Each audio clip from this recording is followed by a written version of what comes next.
ఆనంద్కి జరుగుతున్న అన్యాయానికి తట్టుకోలేక సూర్యకు నిజం చెప్పిన పూజారి. కుట్టికి అండగా సూర్య, షాక్లో సునంద. అసలిదంతా ఎలా జరిగిందో వీడియో ద్వారా చూసేద్దాం. ఎక్కడ వీడియోని స్కిప్ చేయకండి, చివరి వరకు చూడండి.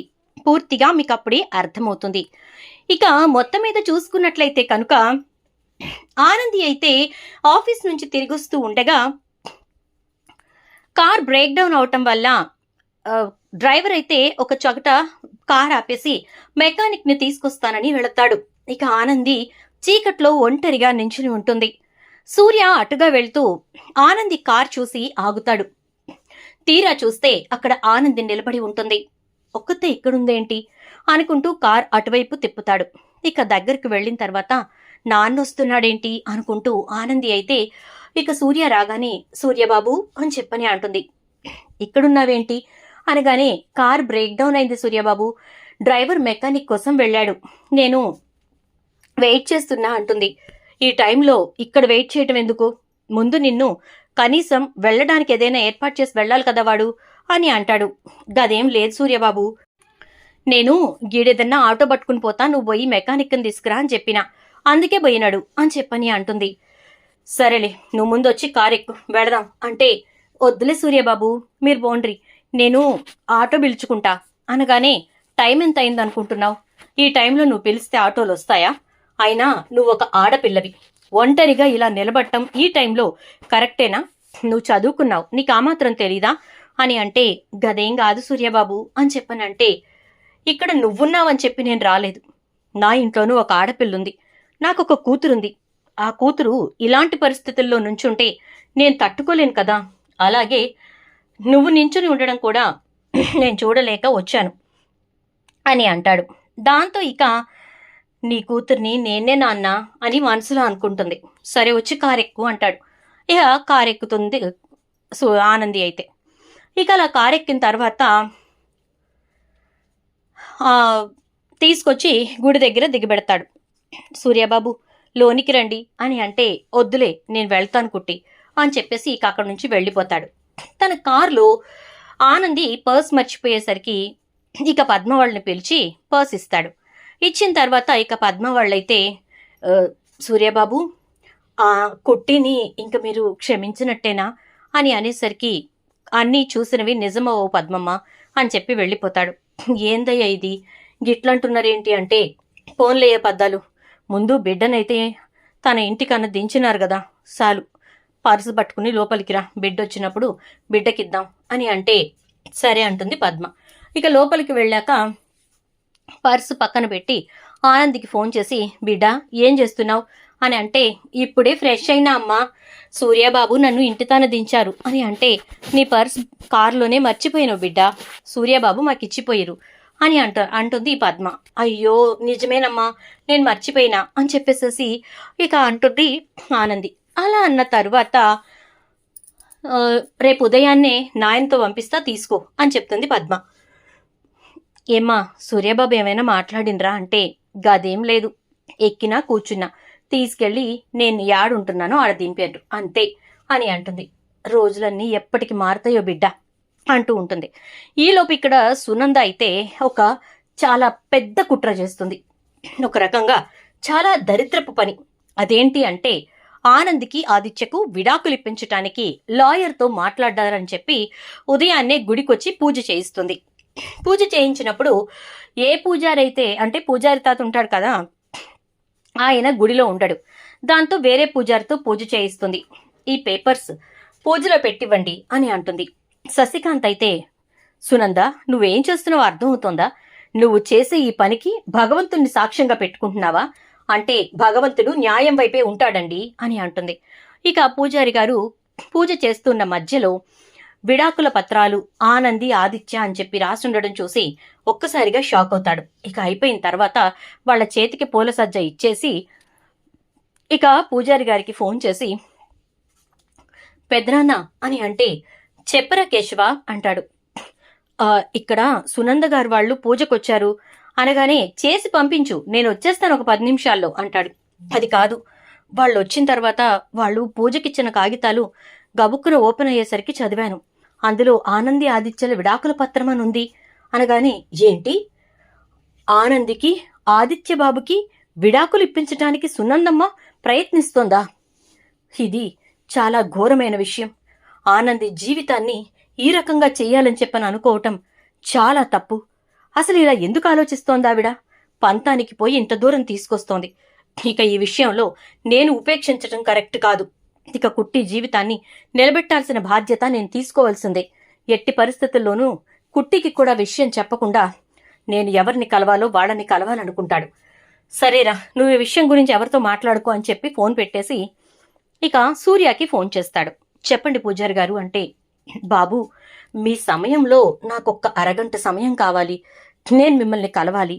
కానీ నేను మిమ్మల్ని కలుస్తున్నట్టు మీరు ఎవ్వరికీ చెప్పకూడదు అని అంటే, ఏమైంది, ఏదైనా ఇబ్బందా, ఏమైనా డబ్బు సాయం కావాలా అంటాడు. కాదు బాబు, మీ మనస్సులో కొన్ని ఆలోచనలను రేకెత్తించాలి. మీ ఆలోచనల్లో ఉన్నటువంటి కొన్ని జ్ఞాపకాలను బయటకు తీసుకురావాలి అని అంటూ ఉంటే, మీరు కుట్టి గురించి మాట్లాడాలనుకుంటున్నారా అంటే, కాదు బాబు, మీ కూతురి గురించి మాట్లాడాలనుకుంటున్నాను అనగానే, జీవన గురించా, ఏమైంది జీవనకి అంటాడు సూర్య. నేను వచ్చి మాట్లాడతాను, ఒక్క అరగంట సమయం, ఎక్కడికి రమ్మంటారో చెప్పండి అంటే, వద్దొద్దు, నేనే వస్తాను పూజారి గారు, గుడి దగ్గరికి రానా అంటే, ఇక్కడికి వద్దు బాబు, ఎవరొచ్చి చూసినా మళ్ళీ ప్రమాదమే. అందుకే నేను మీకు వెంకటేశ్వర స్వామి గుడి ఉంది కదా, మా వీధికి 2 వీధులు అవతల, అక్కడికి వస్తాను, మీరు అక్కడికి రండి. మ్యాక్సిమం సునంద గారు వాళ్ళు కానీ, ఇట్నుంచి జ్యోతి గారు వాళ్ళు కానీ ఎవరు ఆ గుడికి తక్కువగా వస్తూ ఉంటారు అని అంటాడు. సరే అయితే అని వెంకటేశ్వర స్వామి గుడి దగ్గరికి వచ్చిన తర్వాత ఇక గుడిలోకి తీసుకెళ్లకుండా ఆ పక్కనే కుటీరాలుంటే అక్కడికి తీసుకెళ్తారు పూజారి గారు. ఇక సూర్య కూర్చుంటాడు. చెప్పండి పూజారి గారు, ఏమైంది జీవనకు అంటే, నేను మీ కన్నబిడ్డ గురించి మాట్లాడాలన్నాను కానీ జీవన గురించి అనలేదు అంటే, అదేంటి, మా కన్నబిడ్డ జీవనే కదా, మరి జీవన అని అనలేదు, కన్నబిడ్డ అన్నాను అంటారేంటి అని అంటే, బాబు, అన్యాయంగా ఒక జంటని విడతీయాలని ఎవరైనా చూస్తున్నప్పుడు ఆ జంట విడిపోవాలి అని కోరుకొని వాళ్ళంతా కూడా అలా జరగకూడదు అని కోరుకుంటూ ఉంటారు కదా అంటే, అవును అని చెప్పని అంటాడు ఇక సూర్య. అలా ఆదిత్య ఇంకా కుట్టి వాళ్ళిద్దరూ విడిపోయే పరిస్థితులు కొంతమంది క్రియేట్ చేస్తూ ఉంటే వాటిల్ని ఆపటానికి కొన్ని నిజాలు బయట పెట్టాల్సిన పరిస్థితి వచ్చింది బాబు అని అంటే, కుట్టికి ఆదిత్యకు డైవోర్సా? ఎవరు ట్రై చేస్తున్నారు అంటాడు సూర్య. ఈరోజు ఉదయమే గుడికి తీసుకొచ్చి దానికి సంబంధించిన పత్రాలకు పూజ చేయించుకెళ్ళింది సునందమ్మ అనగానే, సునంద గారు ఇలా ఎందుకు ఆలోచిస్తున్నారు అని చెప్పేసేసి సూర్య అనుకుంటాడు. ఆవిడ ఎలా ఆలోచించినా కుట్టికి అన్యాయం జరగకూడదు కదా, అందుకోసమని మిమ్మల్ని నేను మాట్లాడాలి రమ్మని చెప్పాను అంటే, ఈ విషయంలో నేను మాత్రం ఏం చేయగలను అంటే, కుట్టికైతే మీరేమీ చేయలేరు, కానీ మీ కన్న కూతురికైతే అలాంటి అన్యాయం జరుగుతుంటే ఊరుకోరు కదా అని అంటే, మీరు చెప్తోంది ఆదిత్యకు కుట్టికి డైవర్స్ జరుగుతోంది అని. ఆ విడాకులు వాళ్ళిద్దరికీ జరుగుతున్నప్పుడు నా కన్న కూతురు జీవన గురించి నేనెందుకు ఆలోచిస్తాను అని అంటాడు. నేను మీ కన్న కూతురు జీవన అని అనట్లేదు, మీ కన్న కూతురి గురించి అంటున్నాను అంటే, మీరేదో కన్ఫ్యూజన్ స్టేట్లో ఉన్నట్టున్నారు, నాకు అర్థం కావట్లేదు అంటాడు సూర్య.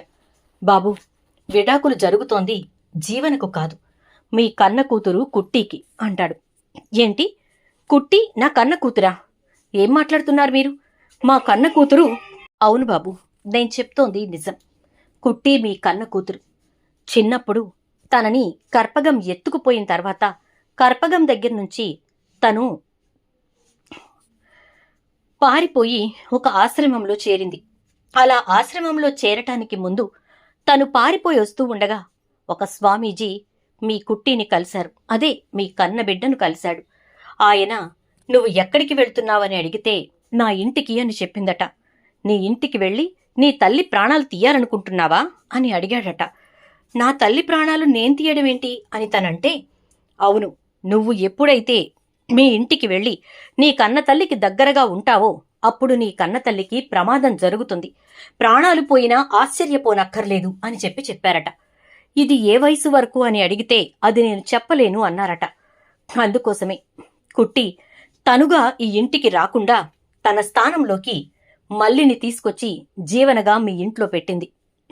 కన్నబిడ్డని దూరం చేసుకుని తన కన్న తల్లి బాధ పడకూడదు అని చెప్పి, తన కన్న తండ్రి వేదనకు గురి కాకూడదు అని చెప్పి తను మల్లిని తన స్థానంలో జీవనలా కూర్చోపెట్టింది. కాని ఆ జీవన స్థానంలో ఉన్న మల్లి ఎప్పటికప్పుడు కుట్టిని ఇబ్బంది పెడుతూనే ఉంది. ఎన్నో రకాలుగా వేధించింది, ఎన్నో రకాలుగా బాధించింది.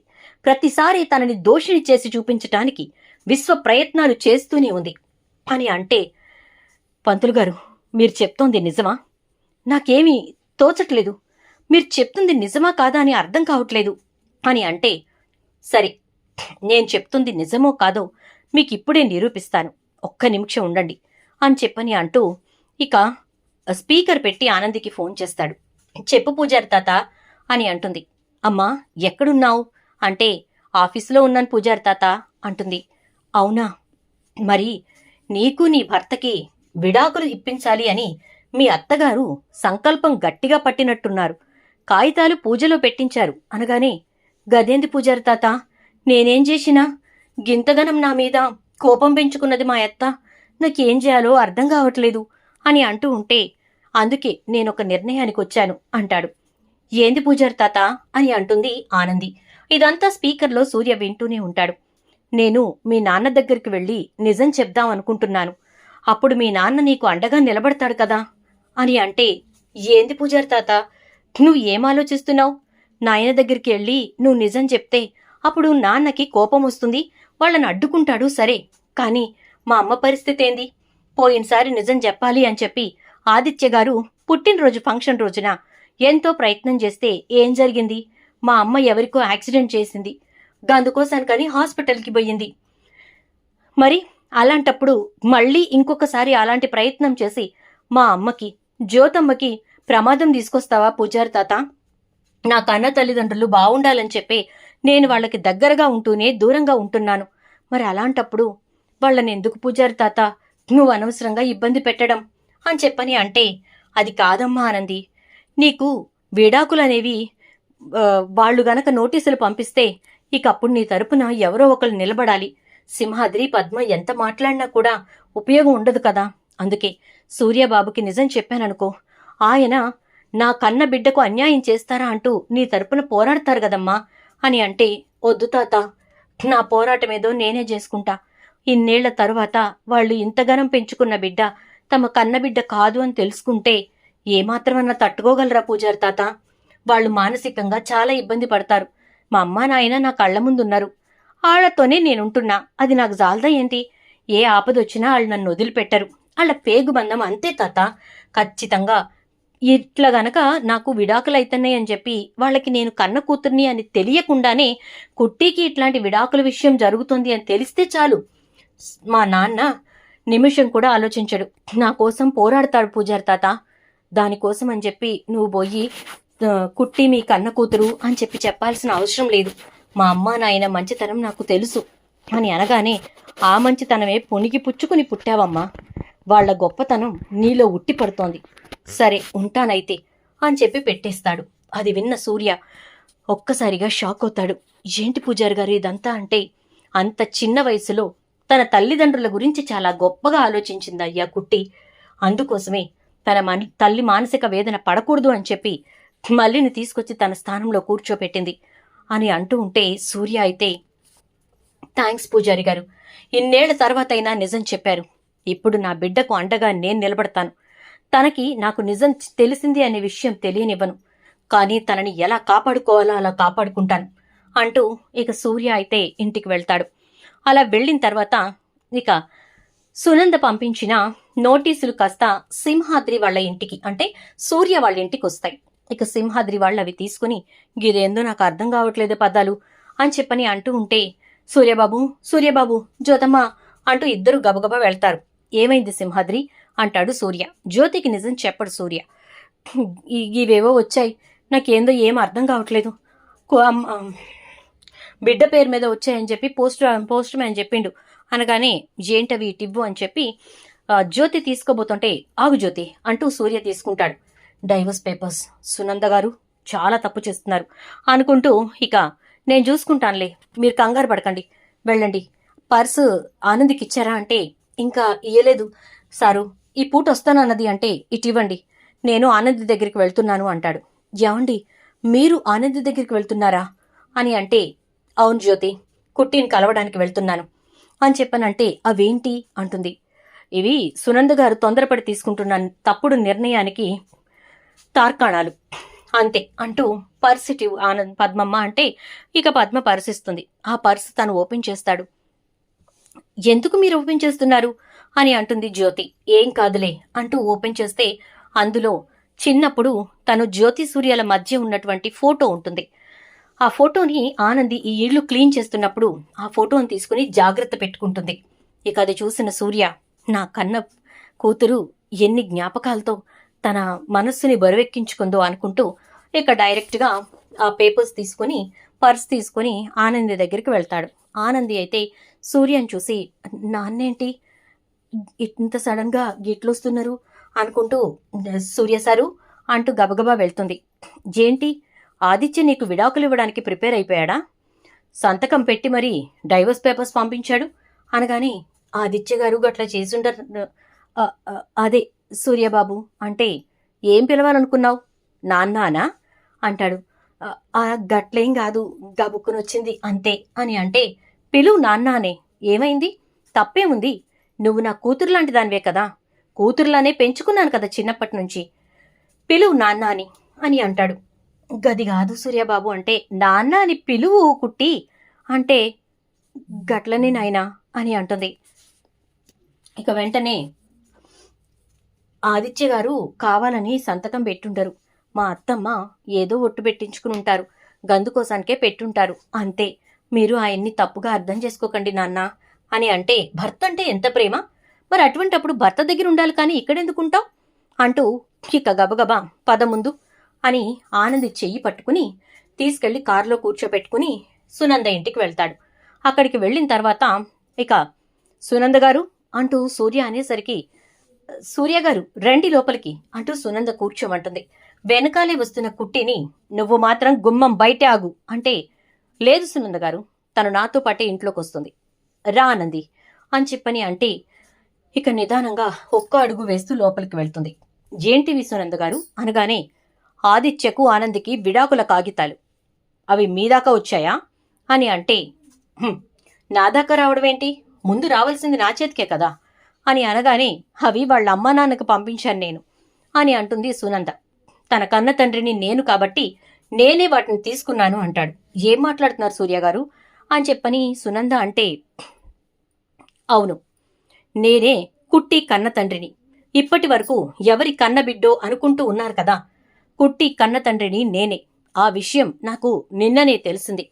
ఈలోపు ఇదంతా కూడా జరిగింది అని చెప్పనంటే, ఏదో కట్టుకథ చెప్తే సరిపోయిందా?